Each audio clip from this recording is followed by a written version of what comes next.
കർത്താവിൻ്റെ പരിശുദ്ധമായ നാമം വാഴ്ത്തപ്പെടുമാറാകട്ടെ. അനുഗ്രഹിക്കപ്പെട്ട ഈ നല്ല പ്രഭാതത്തിനായിട്ട് കർത്താവിന് സ്തോത്രം ചെയ്യുന്നു. ഈ പ്രഭാത സന്ദേശം കേൾക്കുന്ന എല്ലാ പ്രിയപ്പെട്ടവർക്കും വീണ്ടും വരുന്നവനായ ക്രിസ്തയേശുവിൻ്റെ നാമത്തിൽ എൻ്റെ പ്രഭാത വന്ദനങ്ങളെ ഈ നിമിഷം അർപ്പിക്കട്ടെ. പ്രാർത്ഥനയോടും ദൈവാശ്രയത്തോടും കൂടി ഈ സന്ദേശത്തിലേക്ക് നിങ്ങളുടെ ശ്രദ്ധയെ തിരിക്കുകയാണ്. 1 യോഹന്നാൻ്റെ ലേഖനം 2-ാം അധ്യായം അതിൻ്റെ 27-ാമത് വാക്യം. അവനാൽ പ്രാപിച്ച അഭിഷേകം നിങ്ങളിൽ വസിക്കുന്നു, ആരും നിങ്ങളെ ഉപദേശിക്കുവാൻ ആവശ്യമില്ല. അവൻ്റെ അഭിഷേകം തന്നെ നിങ്ങൾക്ക് സകലവും ഉപദേശിച്ച് തരികയാണ്. അപ്പോൾ ഈ വാക്യങ്ങൾക്കാണ് ദൈവത്തിന് സ്തോത്രം ചെയ്യുന്നത്. ഇന്ന് എല്ലാ മേഖലകളിലും പലരോടും പരാതികളുണ്ട് അല്ലേ? ഒരുപക്ഷെ മക്കളെപ്പറ്റി അമ്മയപ്പന്മാർ പറയുന്നത് ഞങ്ങൾ പറയുന്നത് മക്കൾ കേൾക്കുന്നില്ല.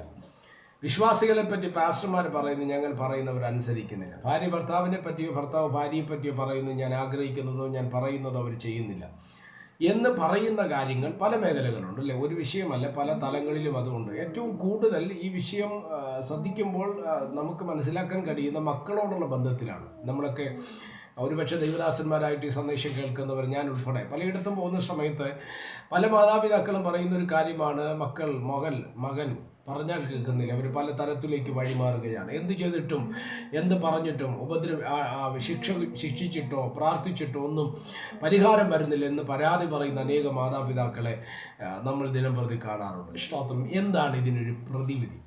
എന്താണ് ഇതിനകത്തൊരു സ്തോത്ര പരിഹാരം എന്ന് ചിന്തിക്കുന്നവർക്കുള്ള ഒരു സന്ദേശമാണ് ഈ പ്രഭാതത്തിൽ നിങ്ങളുമായിട്ട് പങ്കുവയ്ക്കുന്നത്. ഇവിടെ നിങ്ങൾ ശ്രദ്ധിച്ചേ, അവനാൽ പ്രാപിച്ച അഭിഷേകം നിങ്ങളിൽ വസിക്കുന്നു എങ്കിൽ ആരും നിങ്ങളെ ഉപദേശിക്കുവാൻ ആവശ്യം ഇല്ല. അപ്പോൾ ഉപദേശിക്കാൻ ആവശ്യമില്ലാത്ത ഒരാൾ നമുക്കുണ്ട്. സ്തോത്രം. അവിടെയാണ് ഈ ചിന്ത വെളിപ്പെടുന്നത്.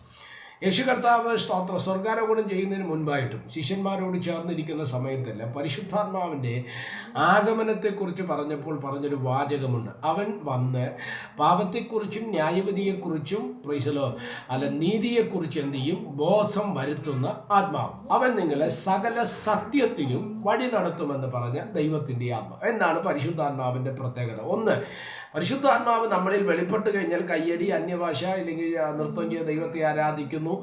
ഇന്ന് പല മേഖലകളുണ്ട് അതിൻ്റെ ആക്ഷൻസ് ആയിട്ട്. ഇത് മാത്രമാണ് വിഷയം. ഒരാളിൽ പരിശുദ്ധാത്മാവ് വന്നതിനുള്ള ഏറ്റവും പ്രധാന തെളിവെന്ന് പറയുന്നത് അവനിൽ വെളിപ്പെട്ട പാപബോധമാണ്. അതാണ് ഒരാളിൻ്റെ മേൽ പരിശുദ്ധാത്മാവ് വന്നു എന്നതിൻ്റെ അടയാളം. അവൻ ഇന്ന് വരെ ചെയ്തുകൊണ്ടിരുന്ന പ്രവർത്തികളെ അതിനോട് ബൈ പറഞ്ഞ്, അതിനോട് ടാറ്റ പറഞ്ഞ് ഒരു പുതിയ ക്രിസ്തീയ ജീവിതം നയിക്കുന്ന, അല്ലെങ്കിൽ പുതിയ വ്യക്തിത്വമായി മാറുന്നതിനെയാണ് പാപബോധം എന്ന് പറയുന്നത്. ഇത് നൽകാൻ കഴിയുന്നത് പരിശുദ്ധാത്മാവിനാണ്. പിന്നെ നീതിയെക്കുറിച്ച് ബോധം വരുത്തും. അനീതിയോട് നമുക്ക് രസിക്കാനോ അതിനെ അനുകൂലിക്കാനോ നമുക്ക് കഴിയത്തില്ല. സ്തോത്രമല്ലേലൂയ. പലപ്പോഴും ഇന്ന് നമ്മുടെ ആത്മീക ഭൗതിക ലോകമണ്ഡലത്തിൽ നമുക്ക് കാണാൻ കഴിയുന്ന ഒരു മേഖലയാണ് അനീതി എന്ന് പറയുന്നത്. ഈ അനീതി എങ്ങനെ മാറും? പരിശുദ്ധാത്മാവ് നമ്മളിൽ വരണം. പിന്നെ ഇതിനകത്ത് മൂന്നാമത്തെ കാര്യം പറയുന്നത് ന്യായവിധിയെക്കുറിച്ച്. അത് നമുക്ക് എന്ത് വരുത്തും? ബോധം വരുത്തുന്ന ദൈവത്തിൻ്റെ ആത്മാവെന്ന് നമുക്ക് മനസ്സിലാക്കുവാൻ തക്കവണ്ണം കഴിയുന്നു. എന്നെ ശ്രദ്ധിക്കുന്ന ദൈവമക്കളെ, അപ്പോൾ പരിശുദ്ധാത്മാവ് നമ്മളെ ഉപദേശിക്കാൻ തുടങ്ങിയാൽ വേറെ ആരും നമ്മളോട് ഒരു കാര്യം പറയേണ്ട ആവശ്യം ഇല്ല. എവിടെ നിൽക്കണം, എവിടെ നിൽക്കരുത്, ആരോട് സംസാരിക്കണം, ആരോട് സംസാരിക്കരുത്, അത് സ്തോത്രം, എവിടെ പോകണം, എവിടെ പോകരുത് എന്ന് പറഞ്ഞു തരാൻ കഴിയുന്ന ഒരാളാണ് പരിശുദ്ധാത്മാവെന്ന ആളത്വം എന്ന് പറയുന്ന, അല്ലെങ്കിൽ ദൈവത്വം അടങ്ങിയിരിക്കുന്ന ഈ ആളത്വം എന്ന് പറയുന്ന പരിശുദ്ധാത്മാവ്. അതുകൊണ്ട് തന്നെ ശ്രദ്ധിക്കുന്ന ദൈവമക്കളെ, നമ്മുടെ മക്കൾക്ക് വേണ്ടിയോ, ഇല്ലെങ്കിൽ നിങ്ങളുടെ ഭാര്യയ്ക്ക് വേണ്ടി, ഇല്ലെങ്കിൽ നിങ്ങളുടെ ഭർത്താവിന് വേണ്ടിയോ, ഇല്ലെങ്കിൽ നിങ്ങളുടെ അപ്പനമ്മമാർക്ക് വേണ്ടി, ഇല്ലെങ്കിൽ നിങ്ങളുടെ വിശ്വാസികൾക്ക് വേണ്ടിയോ പ്രാർത്ഥിക്കുമ്പോൾ പറഞ്ഞിട്ട് നടക്കുന്നില്ല, ചൊല്ലിയിട്ട് അനുസരിക്കുന്നില്ല, എന്തൊക്കെ ചെയ്തു നോക്കി ഒന്നിനും പരിഹാരമില്ല എന്ന് പറയുന്ന ആരെങ്കിലും ഈ സന്ദേശം കേൾക്കുന്നെങ്കിൽ നിങ്ങളോട് ഞാൻ പറയുന്ന ഒരു ആഹ്വാനമാണ്, നിങ്ങൾക്ക് അവരോട് ചെയ്യാൻ പറ്റുന്ന ഒറ്റ കാര്യം അവരിലേക്ക് ദൈവത്തിൻ്റെ അഭിഷേകത്തെ പകരാൻ വേണ്ടി ദൈവത്തോട് പ്രാർത്ഥിക്കുക. മക്കളുടെ മേൽ ദൈവത്തിൻ്റെ അഭിഷേകം പകരാൻ വേണ്ടി പ്രാർത്ഥിക്കുക. അത് വെളിപ്പെട്ട് കഴിഞ്ഞാൽ നിങ്ങൾ അവരുടെ പിറകെ പോകേണ്ട ആവശ്യമില്ല, നിങ്ങൾ അവരെ ഉപദേശിക്കേണ്ട ആവശ്യമില്ല. അല്ല, പരിശുദ്ധാത്മാവ് അവരെ സകല സത്യത്തിലും വഴി നടത്തും. ബൈബിൾ പറയുന്നത് പോലെ സ്തോത്രം, അവൻ നമുക്ക് ദൃഷ്ടി വെച്ച് ആലോചനകളെ പറഞ്ഞു തരുന്ന ദൈവത്തിൻ്റെ ആത്മാവ്. ഈ ആത്മാവിനെ പ്രാപിക്കാത്തവർ അതിനുവേണ്ടി പ്രാർത്ഥിച്ചോ. ദൈവത്തിൻ്റെ സാന്നിധ്യം നിങ്ങളുടെ മേൽ വെളിപ്പെട്ടു വരും.